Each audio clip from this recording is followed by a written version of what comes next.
Assalamualaikum warahmatullahi wabarakatuh. Bismillahirrahmanirrahim. Alhamdulillahi rabbil alamin. Wassalatu wassalamu ala ashrafil anbiya'i wal mursalin wa ala alihi wa sahbihi ajma'in. Subhanaka la ilma lana illa ma 'allamtana innaka antal alimul hakim. Wa la hawla wa la quwwata illa billahil aliyyil azim. Kita pergi dulu ke muka surat 413 ya. Perkahwinan dengan wanita ahli kitab. yakni hukum perkahwinan dengan wanita ahli kitab. Wanita ahli kitab ini siapa? Wanita ahli kitab ini penganut kitab-kitab yang diturunkan kepada nabi-nabi sebelum daripada Nabi kita sallallahu alaihi wasallam. Mereka itu terkenal dengan nama Yahudi, terkenal juga dengan nama Nasara. Nak berkahwin dengan mereka. Jadi apa hukumnya? Bagaimana hukumnya? Bagaimana peraturannya? Peraturannya, kalau dia mengamalkan kitab dia, kitab Yahudi dengan agama Yahudi, agama yang ditinggalkan oleh Nabi Musa alaihissalatu wassalam, dan yang ditinggalkan oleh Nabi Isa sebagai ketua agama Kristian, maka tidak mengapa. Tetapi jika ada permusuhan antara kaum, maka seharusnya dipelihara. Tapi tidak semestinya dipelihara. Yang pentingnya nak berkahwin dengan wanita dia, wanita Yahudi, wanita Nasara, yang mereka itu kekal dengan agamanya, agama Yahudi, agama Nasara. boleh, tapi dengan beberapa syarat yang akan disebutkan nanti. Soal agama mereka lah. Kita agama Islam, dia Yahudi, dia Kristian, boleh. Tetapi janganlah pulaknya syaratnya dia menguasai anak-anak, menguasai rumah-rumah, menguasai dengan adat dia. Anjing bawa masuk dalam rumah, duk jilat-jilat dia, tak boleh lah itu. Itu dia mengamalkan agama yang dalam agamanya pun tak boleh. Tapi nak sebutnya di sini dia mengamalkan agama dia, kita mengamalkan agama kita. Nak duduk di dalam sebuah rumah, itu dibolehkan.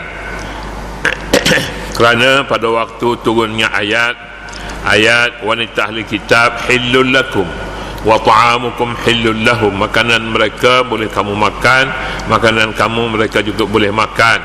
Jadi kalau begitu keadaannya bolehlah, masih boleh.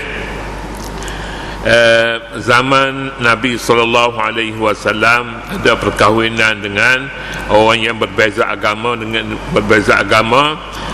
tanpa menukarkan agama mereka. Artinya boleh. Tapi kalau nak kahwin dengan mereka tak ada satu sebab, kalau tak ada orang Islam, maka itu kita kata senanglah nak jawabnya. Tetapi kena kekal dengan agama mereka, kita tak boleh nak kata masuk Islam dululah. Islam dulu.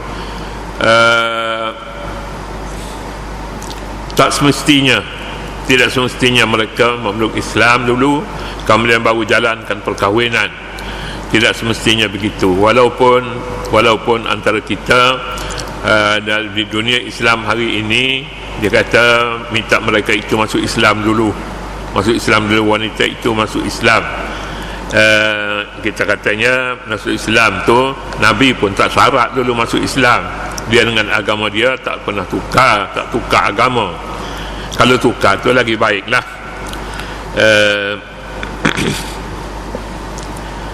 Wal muhsanatu minal mu'minat wal muhsanatu minal ladzina utul kitaba min qablikum idza ataitumuhunna ujurahunna muhsinina ghaira musafihin.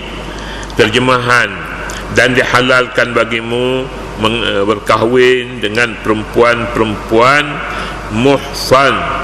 Muhsan ini yang sudah kahwin dari kalangan ahli kitab sebelum kamu, jika kamu memberi kepada mereka mas kahwin mereka dengan maksud berkahwin, bukannya berzina. Dengan tujuan maksud nak berkahwin dengan mereka, dengan syaratnya kamu belanjakan mas kahwin tu, turunkan mas kahwin berapa yang dipersetujui, maka boleh kamu kahwin dengan orang ahli kitab. Orang ahli kitab ni perempuan ahli kitab itu, bukan lelaki ahli kitab nak kahwin, bukan perempuan Islam nak pergi kahwin dengan wanita, dengan laki-laki ahli kitab, itu masalah lain. Itu tak boleh, tak boleh. Wanita mereka yang diboleh ni pun jika mereka itu patuh kepada peraturan perkahwinan. Peraturan perkahwinan maknanya mahar, mas kahwin diturunkan. Persoalan agama mereka boleh amalkan agama mereka. Apa salahnya? Mereka tak payah tukar.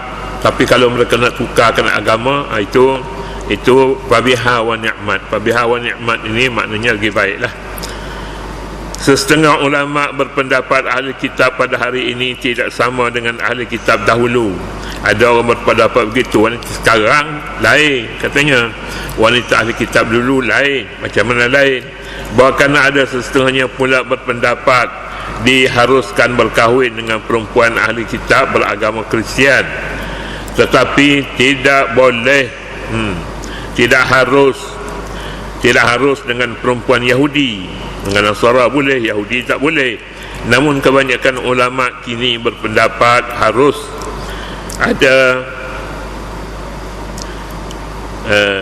berkahwin dengan perempuan ahli kitab, sama ada Yahudi ataupun Kristian, dan sama ada yang dahulu dan atau kini, tetapi hendaklah dengan syarat-syarat yang berikut sebagaimana yang digariskan oleh Dr. Yusuf Al-Qaradawi. Pertama syaratnya, bagi mereka yang mengatakan boleh kahwin dengan wanita ahli kitab itu dari Kristian, Nasara, tapi tak boleh daripada Yahudi. Yahudi kerana mereka itu musuh sejak zaman berzaman, sejak dulu tak pernah baik antara orang Islam dengan Yahudi. Jadi oleh yang demikian dengan Yahudi tak boleh kahwin dengan perempuan mereka, tak boleh. Tapi sebahagian daripada ulama kata kedua-duanya ini, Nasara ahli kitab, Yahudi pun juga ahli kitab, maka dibolehkan kahwin tanpa tukar agama. Sekali lagi lah saya sebut, pasal ramai orang katanya kena masuk Islam dulu.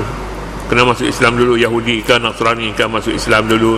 Kalau mereka masuk Islam pun Qaradawi kata boleh jadi dia masuk Islam tu, dia lari daripada penyakit yang ada dalam penyakit semasa dia berada dalam sebelum Islam.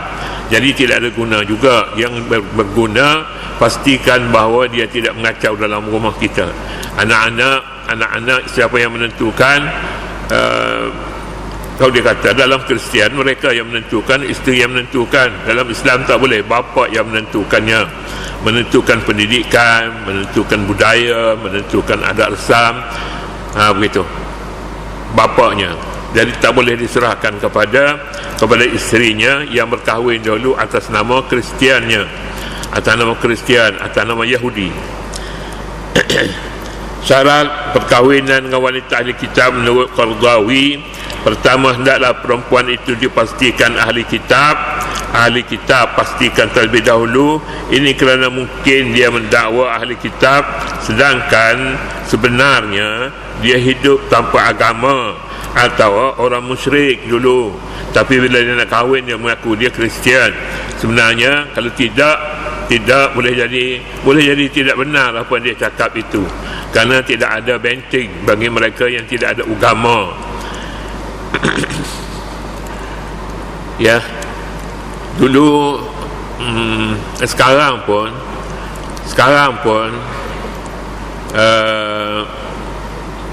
ada orang yang cermat nak makan durian, dia tanya dulu durian ni daripada dusun mana, daripada hutan mana. Jadi kalau tak boleh cakap dia kata tak jual di tepi jalan saja. Dia kata hak mari dia Pahang, dusun Pahang. Saya katanya daripada Perak. Itu tak boleh lah. Tak boleh, bukan tak boleh dah. Ramai orangnya dia nak tahu dusun mana dulu. Kalau datang tu daripada Pahang, hak jual di tepi jalan kotor, tempatnya kotor misalnya, itu kotor tu tak mahu, kotor tu datang tu pokok mana mesti pokok bersih, pokok bersih. Jadi kalau pokok tu pokok syirik, tak bersih lah, tak boleh dah kahwin. Sudah. Yang kedua, hendaklah dia daripada orang perempuan yang suci hati, orang yang suci hati. Ramai yang baik pun dari kalangan ahli kitab, bukan dia seorang saja, bukan hanya orang Islam saja, orang bukan Islam pun ada yang suci hati, jujur, ikhlas. Boleh. Hendaklah dia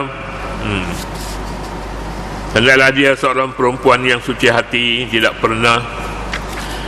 pernah menyerah dirinya untuk dinodai orang, dinodai, atau sekurang-kurangnya dia seorang perempuan yang menyesal atas perbuatan kejinya dan telah bertaubat. Kalau ada tanda-tanda bahawa dia masuk Islam dengan ikhlas, ingin bertaubat, maka tidak mengapa. Tapi kerana tujuan nak tutup perangai sahaja, dulunya dia pernah melakukan perkara-perkara yang keji, kemudian untuk menyembunyikan perbuatan itu, membersihkan diri, bertaubat kononnya, maka dia masuk Islam. Itu tidak berapa baik kerana tujuannya tidak suci. Yang ketiga, kata Qardawi, hendaklah dia tidak termasuk dalam golongan perempuan yang memusuhi Islam seperti bangsa Yahudi pada hari ini. Yahudi tak boleh kahwin dengan mereka walaupun mereka ingin memeluk Islam, tapi mestinya jujur.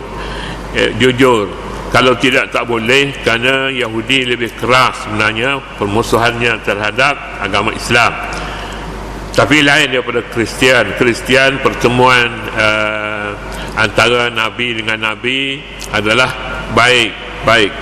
Islam menganggap orang Nasara, Islam menganggap Nasara ini ada tempohnya, mereka itu orang yang qissisina wa ruhbana, maknanya mereka itu orang yang beragama, dan ruhban ini padri.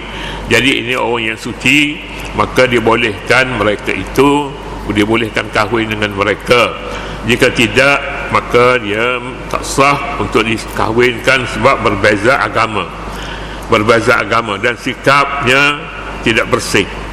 Yang keempat, hendaklah tidak mendatangkan mudarat kepada suami, anak-anak sendiri, atau kepada perempuan Islam yang lain. Misalnya perkahwinan dengan perempuan Yahudi atau Kristian memberi kesan buruk kepada perempuan Islam kerana bilangan lelaki Islam yang terhad. Ya, ini juga satu suasana. Kalau dia kahwin dengan orang bukan Islam, sama ada Islam baru Islam ke ataupun dah lama dah, dia akan memberi kesan buruk kepada wanita Islam daripada bangsanya sendiri. Jadi bangsanya mesti didahulukan daripada yang lain. Sebab Nabi SAW menyatakan bahawa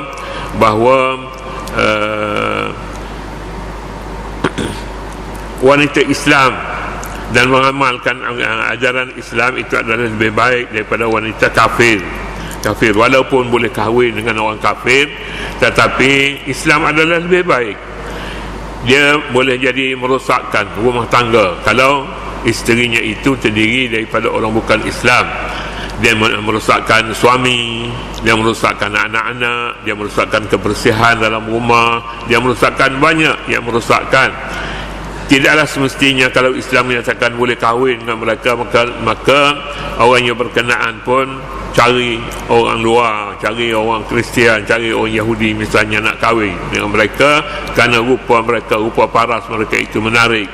Sama sekali tidak begitu. Islam ingin mengadakan satu jalan dua hala. Kalau perkahwinan, boleh kahwin dengan orang Yahudi, orang Nasara dengan syarat-syarat bahawa amanah tidak boleh diserahkan kepada mereka. Tapi kalau amanah diserahkan kepada mereka, maka rosak. Jadi kerosakan itu Islam memandang berat, bukan main-main. Yang kita sebut jadinya ni hukum awalnya, dan ijtihad ulama pula mengukuhkan bahawa tak boleh kahwin dengan mereka jika merosakkan rumah tangga. Rumah tangga macam mana?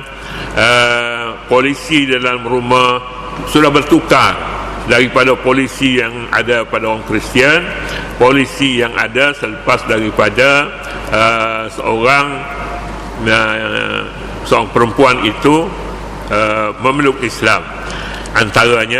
Antaranya pendidikan anak-anak, makanan, budaya, itu mesti tukar semua sekali, mesti tukar. Kemudian beberapa syarat ini nampaknya tidak mudah bagi lelaki untuk berkahwin dengan perempuan ahli kitab. Mereka perlu membuat pertimbangan dengan sebaik-baiknya untuk dengan sebaik-baiknya hasrat untuk berkahwin dengan perempuan itu. Jika perkahwinan itu diteruskan, apa akan terjadi kepada perempuan-perempuan Islam? Adakah mereka akan dibiarkan hidup tanpa suami, atau mereka akan dibiarkan mencari jalan-jalan yang salah, atau berkahwin dengan lelaki yang bukan Islam? Gejala-gejala yang tidak sahih, yang tidak sihat ini tidak boleh dibiarkan. Boleh. Jadi mestilah jalan itu pun bersih. Dalam sebuah riwayat, bukan hadis, dalam sebuah riwayat dinyatakan bahawa Huzaifah bin Al-Yaman radhiyallahu anhu telah berkahwin dengan seorang perempuan Yahudi.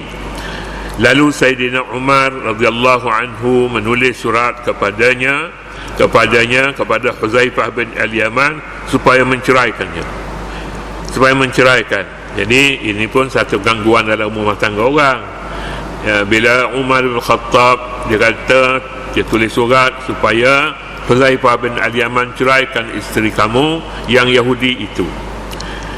Lalu Huzaifah memberi jawapan balas kepadanya, adakah tuan mengatakan perempuan itu haram dikahwini sehingga saya dikehendaki menceraikannya? Jawab Sayyidina Umar, saya tidak mengatakan dia itu haram berkahwin, tetapi saya khawatir kamu menyulitkan wanita-wanita Islam lain. Jadi kalau kamu niatnya untuk menyulitkan orang perempuan lain yang sedia dalam beragama Islam, dan wanita itu pun mempunyai latar belakang agama yang baik, jadi alangkah baiknya kamu pilih mereka. Jangan kamu tinggalkan mereka menyebabkan mereka sukar mencari pasangan. Dalam riwayat ini pula Sayyidina Umar radhiyallahu anhu berkata, jika lelaki Muslim berkahwin dengan perempuan Nasrani, maka dengan siapa lagi wanita Islam hendak berkahwin? Ini pun satu pandangan Umar bin Al-Khattab yang cukup baik. Kamu senyap-senyap pergi kahwin dengan wanita Yahudi, dengan wanita Nasara, yang kamu tinggal ini orang-orang Islam, dengan siapa pula mereka akan berkahwin? Nah, apakah kamu ingin membiarkan mereka ini hidup tanpa pasangan? Itu satu tindakan yang salah, kata Umar bin Al-Khattab radhiyallahu anhu. Kemudian setakat itulah besok kita nak baca yang lain pula. والله سبحانه وتعالى أعلم. أعوذ بالله من الشيطان الرجيم. بسم الله الرحمن الرحيم. اللهم ربنا لا تزغ قلوبنا بعد إذ هديتنا وهب لنا من لدنك رحمة إنك أنت الوهاب. رب اجعلنا مقيم الصلاة ومقيمين الصلاة واجعل يومنا خيرا من أمسنا.